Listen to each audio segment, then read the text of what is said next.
and welcome to School Report here on Auckland Rugby First 15 TV as we feature all the best action from the Unitec 1A Championship. And Brent Ward, what a competition it is, and crucial for teams to really nail it home heading here into the holiday break. Yeah, it's still very tight at the top, Hamish, and no team will want to be heading into the holiday break with a loss.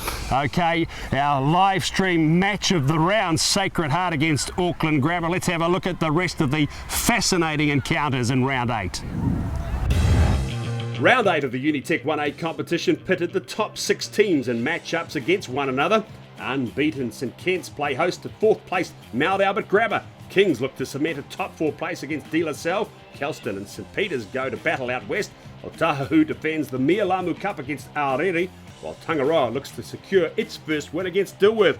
But first, our live stream match of the round between unbeaten Auckland Grammar and 5th place Sacred Heart. Sacred Heart coming off a 3-0 loss to King's College. And here they come, Auckland Grammar, one of the great schools of Auckland and New Zealand secondary school rugby, such a proud tradition. And they make their way onto the hallowed turf of the Sacred Heart field.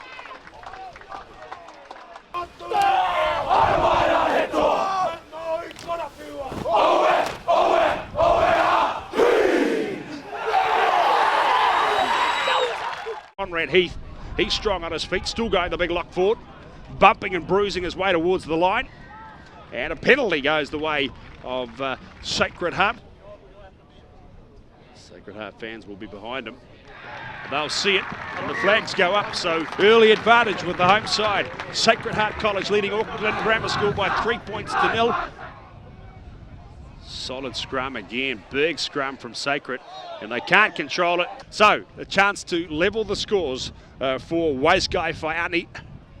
Here he is. Looks pretty straightforward. He made it look real easy, didn't he? Yeah. Really struck it beautifully. And they'll give them a lot of confidence to kicking in this game, and especially like you say with this wind, you need that confidence to make sure that you're getting your points. Antonio Miguel with the throw to the line out. Perkinson does well. Here's Faiani. Faiani to McKenzie. Outside him, waiting Leketi Manu. Driving in on it, Blake Bradley reckons he's got his mitts on it, but advantage here with Grammar. Might have come in offside, and it'll be a kickable penalty if it is, and it is a penalty. Chance to put Grammar in front for the first time in the game. Wise guy Faiani, he's given it a good nudge. He likes it, up go the flags, Grammar in front with a wind at their back, 6 points to 3. Yeah, that's an outstanding kick, that one, especially with this wind. Damon Abraham on this tight end side. Simpkins with the feed, Mahoney. Simpkins, here he comes. Stepping back in there was the winger, Huya. Across now to Hoskins Situtu. Nice step there from Foliaki. But good defence from Grammar. Flat to Abraham, the tight end prop. He's only about 1.5 meters away.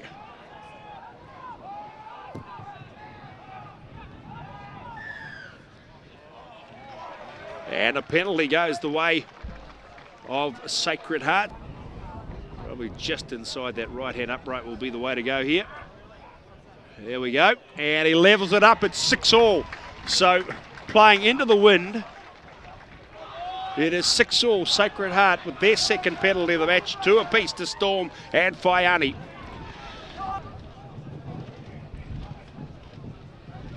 Well, Simpkins goes to the air. And referee Adam Farmer very quick to make the offside call there. Wise guy Faiani goes pretty quiet here. Distance, I don't think, will be an issue. He's got it up there. He is absolutely, he's nailed it. Absolutely belted it. Distance wasn't an issue. He got it up there and the wind did the rest. Yeah, like we said earlier, he's been striking the ball so well, and he just struck that one and the wind did it all for him. And that's great to get that 3-point advantage heading into halftime.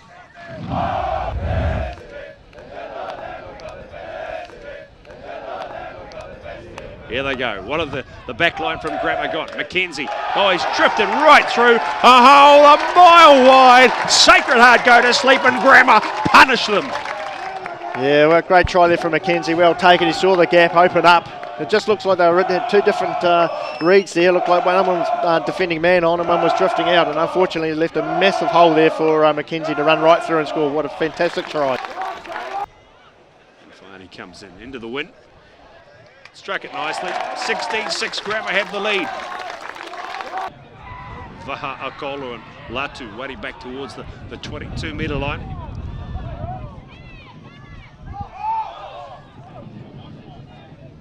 Foliaki, Simpkins up the middle. The skipper with a lovely run. Joseph Simpkins, where's the support? Strong on his feet, bounces off Faiani, up towards the 22, still going the skipper. Satutu, Hoskins Satutu, he gets the pass away. Namano. Chance of plenty, both sides of the field. Storm, McHugh, Baverstock across here. The pass goes to Isitola Maka. Reno Sua, the pass back inside. His Sacred Heart are back in it. The try to Baverstock. The kick to come will go down to the wire here. And he needs to take this one quickly to give themselves a chance of maybe getting a win or even forcing a penalty to draw level. Baverstock, the try scorer. In he comes. He's given it a nice nudge. He's just to the left. Just missed it, gave it every opportunity. So Auckland Grammar, they won't be in any hurry to get back to halfway. 16-11. And the referee says it is all over. Auckland Grammar, a very professional performance from them. They have beaten Sacred Heart by 16 points to 11. Always good winning, and Sacred had good set piece and stuck out till the end of the game, and I guess good feeling going into the break, like the crowd and this atmosphere. Yeah. Fantastic. Thanks for your time and all the best for the remaining games. Cheers. Thank you. So never easy out here at Sacred Heart College, but Brent Ward, that was an incredibly professional second half in particular from Auckland Grammar to get the points today. Yeah, it was. What a fantastic second half. Well coached, and they really put a lot of pressure on the Sacred Heart team. And a huge scrum from Grammar in the second half made all the difference. Yeah, it certainly did. It looked like Abraham, the loss out of the tight head scrum for Sacred Heart, put a little bit of pressure on them, and it was fantastic the way that Auckland Grammar came back. Okay, plenty of permutations in terms of the other games around the Unitec 1A competition. Let's have a look at the rest of the highlights here on School Report.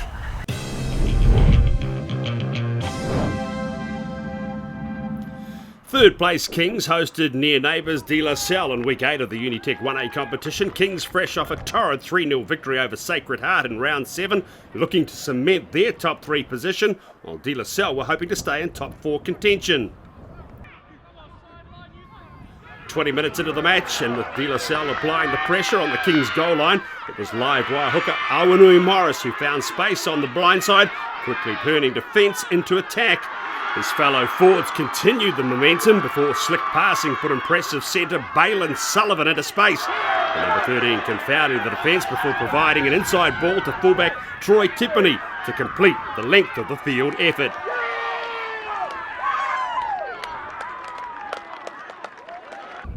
The rest of the first half remained a tight affair before a strong Kings scrum saw pressure applied to the De La Salle goal line. Kings prop Takachi Young Yen took on the opposing pack before recycling ball back to halfback James Stannis to dart over, giving Kings a 14-0 lead at half-time.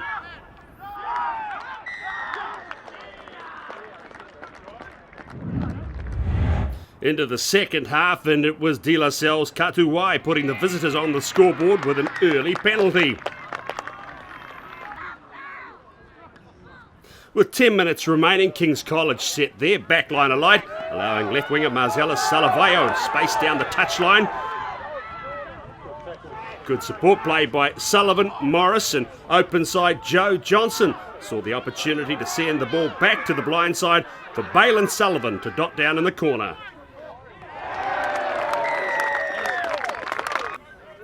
King's College then went on the hunt for a bonus point try, and with time up on the clock, the ball found second 5'8", Edward Vaio Mulitalo, who took 3 would-be defenders across the line with him, securing Kings a 28-3 bonus point victory. I definitely think that having that win puts us right up in that 3rd position and really secures us in that top 4 for next term.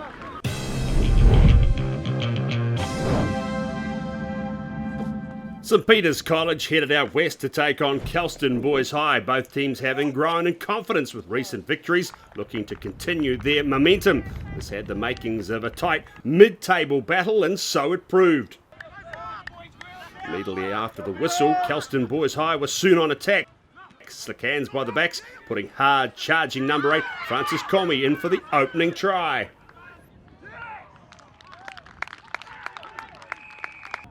Farley Penny adding the extras for an early 7-0 lead. 2 minutes later, and with a strong wind at his back, Kelston Boys' first 5'8" for Ale Penny sent a long clearing kick deep into St Peter's territory. The ball was passed back to Penny's opposite Harry Plummer.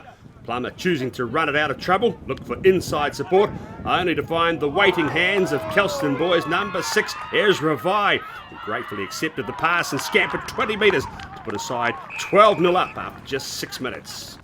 St Peter's regrouped and applied pressure of their own, and with a rearranged scrum and second 5 Filippo Faihuia called on to take on the halfback duties, the ball was quickly moved to Lutero Tulai. The big number 8 delivering a clever pass to create space for winger AJ Lamb to score just before half-time. The arm wrestle continued into the second half, with both sides eager to secure 3 wins in a row and keep their slim top 4 playoff chances alive. Midway through the stanza, it was St Peter's who chanced their arm, moving the ball quickly to Kina Kuafusi, the fullback injecting himself at pace into the line before kicking ahead. The kick only as good as its chase. It was the St Peter's outside backs who put the pressure on Kelston's defenders, with AJ Lamb winning the race to the ball, scoring his second try of the day. Harry Plummer's conversion tying the match up at 12-all and leaving both teams to ponder what might have been. Coming into this game, I knew it was crunch time coming to the end of the season, and we're definitely trying to solidify our 5th or 6th place. So maybe climb our way into that top 4, but I guess a draw kind of knocks us back a step, but we're just going to cross our fingers and hope for the best. At first, it's pretty good not to get that loss, but at the same time, we knew we could have gotten that W. It was pretty guttering for us to let it slip away from us, especially like a team against St. Peter's. We wanted that win, especially for us having these 2 wins in our last couple of weeks, and it was pretty sad for us to break that streak with a draw.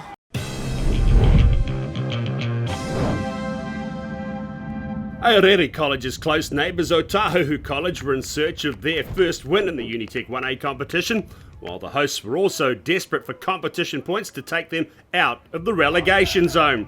Adding extra spice to the local derby was the battle for the Mialamu Cup, named after Aorere College's favourite son, All Black Kevin Mialamu. And after an even exchange in the opening 20 minutes, it was the home side who found themselves in the opposition 22. The ball quickly moved through the back line with centre Tangaloa Whanoti retaining possession, and elusive fullback Isaac Langer on hand to score. Minutes later, it was quick ball sent out left to the fullback. This time Langer showed great pace and a clean pair of heels to his Otahuhu College opponents, racing down the sideline to double the score.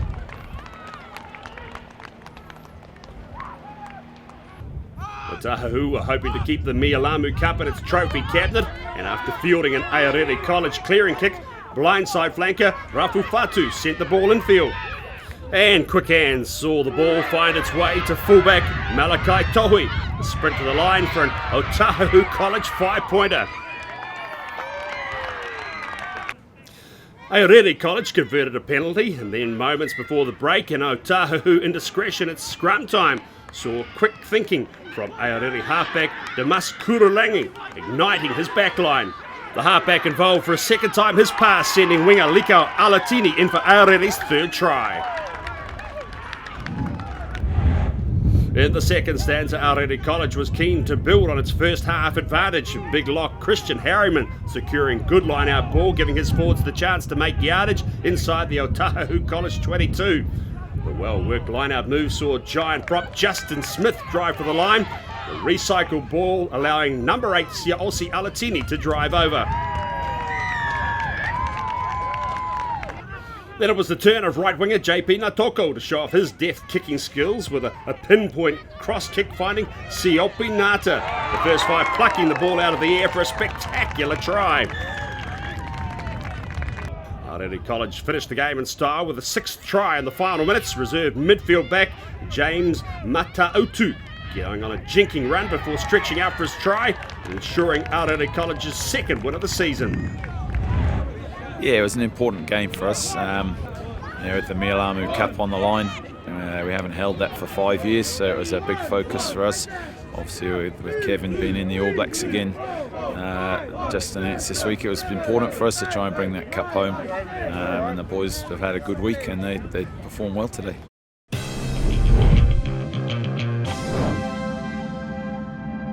Dilworth School travelled south to Flatbush to meet Tangaroa College in round 8 of the Unitec 1A competition. Dilworth's debut 1A season already seeing the new boys happily sitting mid-table after 3 impressive wins, while Tangaroa College was chasing its first victory of 2015.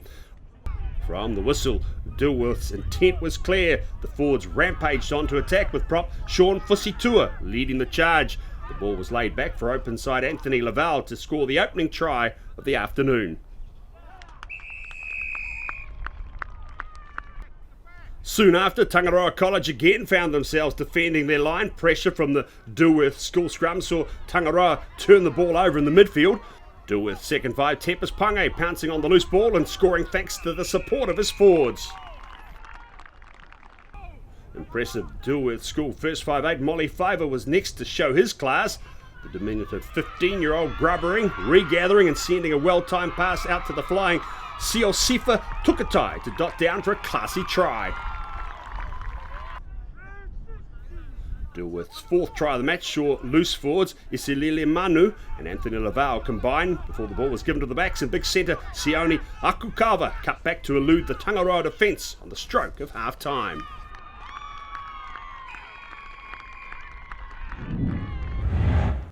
"20 minutes into the second half and Dilworth extended its half-time lead thanks to a well-rehearsed line-out move. The forwards combining to drive hooker Charles Walter over the line.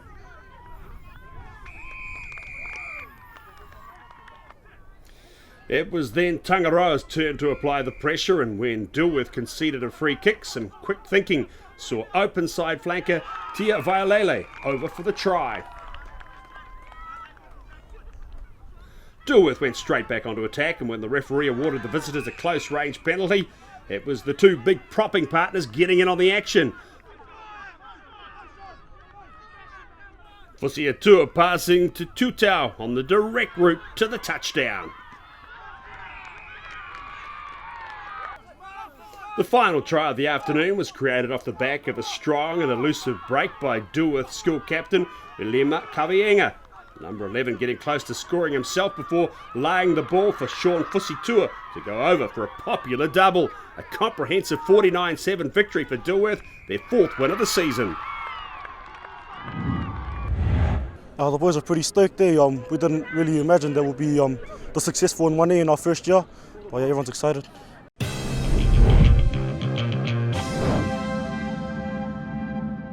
Unitec 1A competition leader St Kentigern College put their unbeaten record on the line against 4th place Mount Albert Grammar. The boys from Mag steadily climbing the competition ladder and looking with confidence to upset St Kent's in front of their home fans.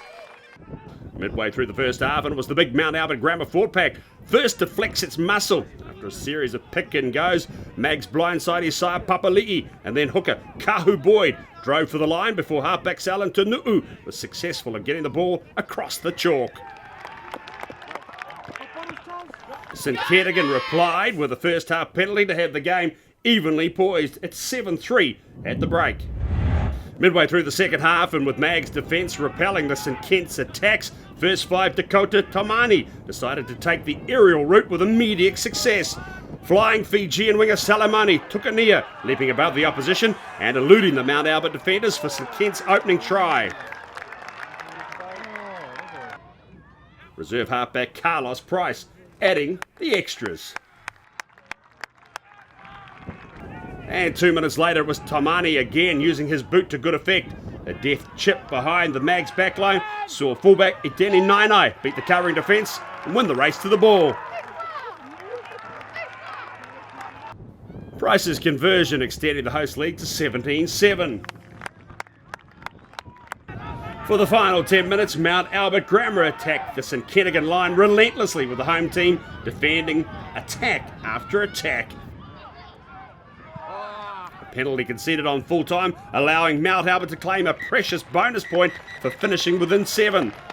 17-10 victory, allowing the Blue and Whites to remain atop the Unitec 1A competition ladder heading into the holiday break.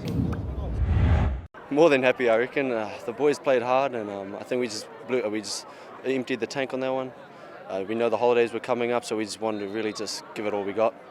Our defence shone throughout the whole thing, and I think we just making our one-on-one tackles and just working off the ball on defence, so I think it was a real good one.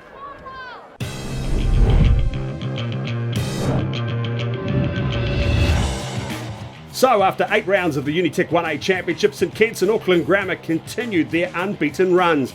Kings move into 3rd, while valuable bonus points see Mags and Sacred Heart College remain in the hunt for a top 4 spot. Dilworth moves up a spot, while a second victory for Aorere College moves them out of the relegation zone. So there you go, St Kentigern and Auckland Grammar still unbeaten at the top of the Unitec 1A Championship, and then after that, well, it's about as clear as mud, Brent Ward, as to who might make out the rest of the top 4. Who's your picks? Yeah, with Auckland Grammar and St Ken's locking up those 2 spots, I still think King's College, Sacred Heart College will be there in the end. Okay, it's going to go right down to the wire, and that's the way we like it in the Unitec 1A Championship here on Auckland Rugby First 15 TV, and that is your school report. A mouth-watering prospect in store following the school holidays as the unbeaten heavyweights St Kitts and Auckland Grammar go head-to-head. Kelston face a stern test against Mount Albert. De La Salle take on an improving Aorere. Dilworth travel to Kings. Sacred Heart hosts St Peter's in a battle of the Catholic boys' schools, while 1A survival will be fought out between Otahuhu and Tangaroa in our live stream match of the round on Auckland First 15 TV.